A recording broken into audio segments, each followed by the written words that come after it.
और एक और बड़ी ब्रेकिंग न्यूज, साइबेरिया में भूकंप के झटकों से दुनिया में हड़कंप आ गया है।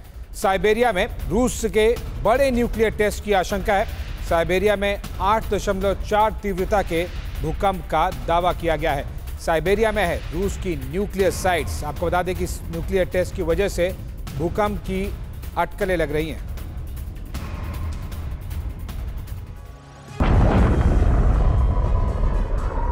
क्या रूस ने महाविनाशक परमाणु बम का परीक्षण कर लिया? क्या रूस अब अपने दुश्मन पर परमाणु बम से हमला करने वाला है? साइबेरिया के इर्कुत्स्क सिटी को 8.4 तीव्रता के भूकंप ने दहला दी। दावा किया जा रहा है कि भूकंप आम भूकंप से अलग है, क्योंकि ये धरती के भीतर की हलचल के चलते नहीं, पुतिन आर्मी की जंगी तैयारी की वजह से आया है। एक्सपर्ट्स का मानना है कि ये भूकंप रूस के परमाणु बम के परीक्षण के चलते आया है। ये भूकंप बैकाल झील इलाके में आया है। एपिसेंटर में भूकंप की तीव्रता 8.4, सतह पर तीव्रता 5 मापी गई। भूकंप इतना जोरदार था कि रूस की रेस्क्यू टीम भूकंप वाले इलाके में एक्टिव कर दी गई। एक्सपर्ट्स का मानना है कि भूकंप रूस के न्यूक्लियर टेस्ट का नतीजा हो सकती है। साइबेरिया में रूस की न्यूक्लियर साइट्स भी हैं, तो क्या एक्सपर्ट्स की आशंका सही है? क्या सच में रूस ने न्यूक्लियर टेस्ट किया? और सवाल ये भी है कि यूक्रेन से जंग के बीच रूस की तरफ से आ रही एटमी धमकियों पर अमल शुरू हो चुका है। क्या रूस अपने खिलाफ अड़े मुल्कों पर न्यूक्लियर बम से हमला करने वाला है? अगर इन सवालों के जवाब हाँ में हैं, तो समझ लीजिए महाविनाश बेहद करीब है।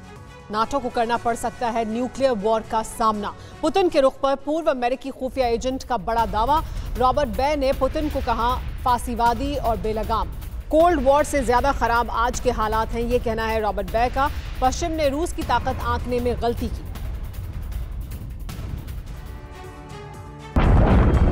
क्या रूस और पश्चिमी देशों के बीच अब युद्ध तय है? रूस और पश्चिमी मुल्कों के बीच लड़ाई हुई तो क्या ये परमाणु युद्ध में बदल जाएगी? अमेरिकी खुफिया एजेंसी के एक पूर्व एजेंट ने कुछ इसी तरह की बातें कही हैं। ब्रिटेन के अखबार द मिरर में छपे रिपोर्ट के मुताबिक रॉबर्ट बेयर नाम के इस पूर्व CIA एजेंट ने दावा किया है कि पुतिन पश्चिम के मुल्कों पर एटम बम बरसा सकते हैं।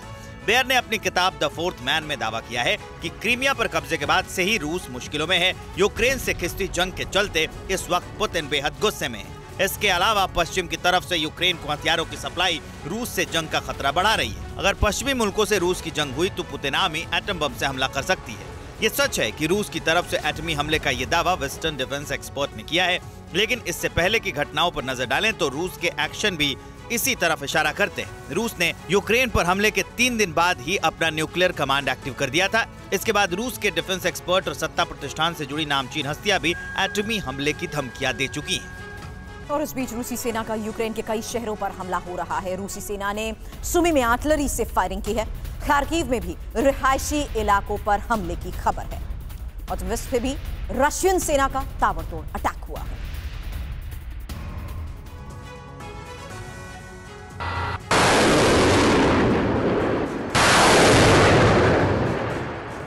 यूक्रेन के राष्ट्रपति ज़ेलेंस्की पुतिन से बातचीत करने को तैयार है। समझौते की उम्मीद जाग रही है, लेकिन जंग के मैदान में वही तबाही, वही बर्बादी और विध्वंस नजर आ रहा है।